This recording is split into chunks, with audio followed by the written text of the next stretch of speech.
Hi everybody, welcome back to another video. My name is Gianluca, aka Dr. Calcagno, and this is going to be video 5 in our Getting Ready for the Casper Test video series. This video is going to be all about a worked example of a personal reflection type question, and this question is going to come directly from the Casper website. This is an official question that Casper recommends that you practice with before getting ready for your exam. Now, I'm going to read the initial question prompt and then the 3 follow-up questions that stem from the original prompt. But one thing that I want everyone to keep in mind as we go through this example and what I wrote and how I chose to answer it here is that the story that you tell and what you are trying to convey to whoever's marking your test isn't the most important thing.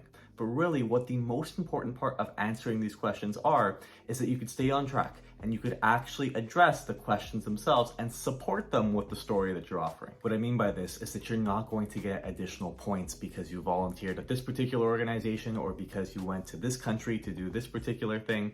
Really, it's what you learned and how you could apply it to your future career. And that was my interpretation of this particular question here. I think it's a good one, a little bit difficult, but let's take a look. So the question is, think of a time when you had to make a sacrifice in order to accomplish a goal. First question is to briefly describe the situation and the sacrifice that you made. So my answer was, during my undergraduate training, I needed to sacrifice my position as a supervisor at work so that I could achieve my goal of taking piano lessons. Throughout my time in my undergraduate studies, I decided to learn how to play the piano. This was something that I had become interested in for a number of years after originally being exposed to classical music towards the end of high school. In the context of this question, and to me, sacrifice means needing to give up something that you don't want to give up, and at the time, I was stuck between a rock and a hard place. Because I was in a pre-medical program, I found my academic schedule extremely demanding. In addition, I had also been working part-time at the local community center teaching swimming lessons and had worked very hard to be promoted to a supervisor role at the time. To retain that position, I needed to commit to a specific number of hours spent working per week, and I was already out of room for additional tasks in my schedule. On the one hand, I needed to study so that I could do well in school, and taking on less hours at work would mean that I could only apply for a less senior role during the next season. Ultimately, I decided that beginning piano lessons would be the best course of action for me and would help me to improve in many areas of my life. By consciously choosing to make time for myself and spending some time on things that I enjoyed, I would be able to continue to push myself with my studies and commit myself fully to whatever position I could work, even if this was not the supervisor role. Furthermore, it would allow me to be a source of support for my friends at school and work colleagues. Through sacrificing my supervisor position at the time, I learned that a proper work-life balance was crucial for my long-term success and helped me to prevent burnout. So a few takeaway points when I was trying to come up with this answer was that the first thing that I wanted to do was demonstrate that I had some sort of understanding of what sacrifice meant and what they were asking me in the question.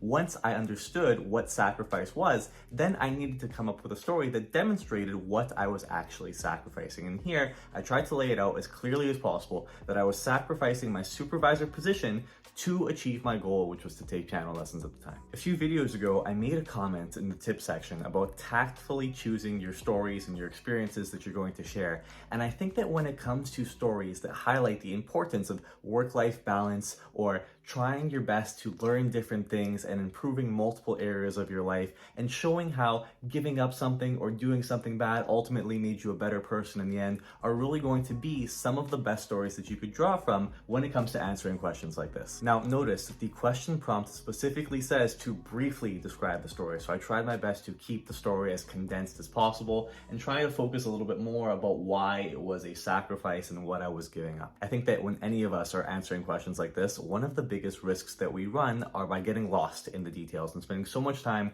talking about the story itself and not really tying it back to what question are we even answering here. Question number 2 is, do you regret your decision to make the sacrifice? Why or why not? So I wrote, on reflection, the decision to make time for myself and to pursue personal hobbies and interests was incredibly valuable to me at the time and continues to be valuable to me to this day.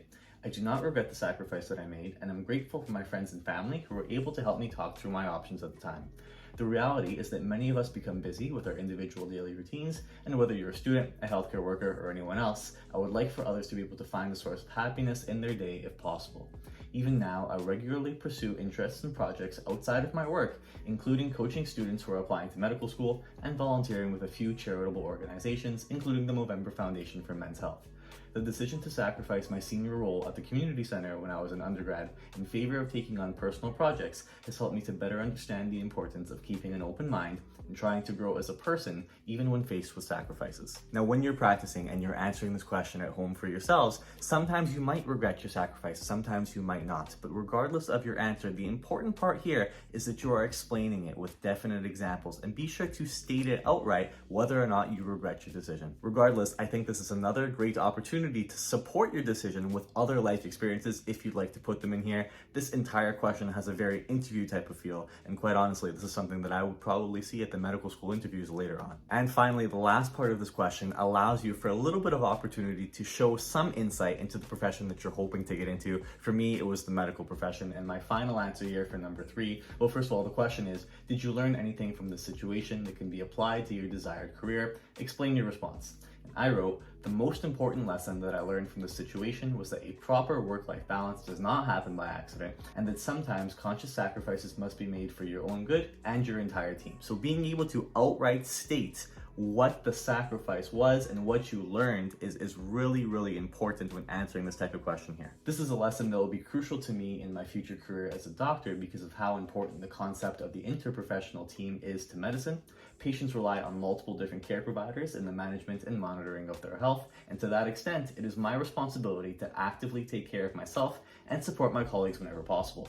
Like many professions, healthcare is filled with challenges, and just like with many other challenges, many of them can be best taken on through collaborating and communicating with others. Again, being able to tie back to the Casper core competencies, even with these personal reflection questions whenever you can, is going to be your go-to. That's what you should be doing when possible here. I will continue to make time for myself and my own mental health so that I can continue to be a support for my colleagues and my patients, and can say confidently that this was a lesson learned when I decided to sacrifice my supervisor position to begin piano lessons in undergrad.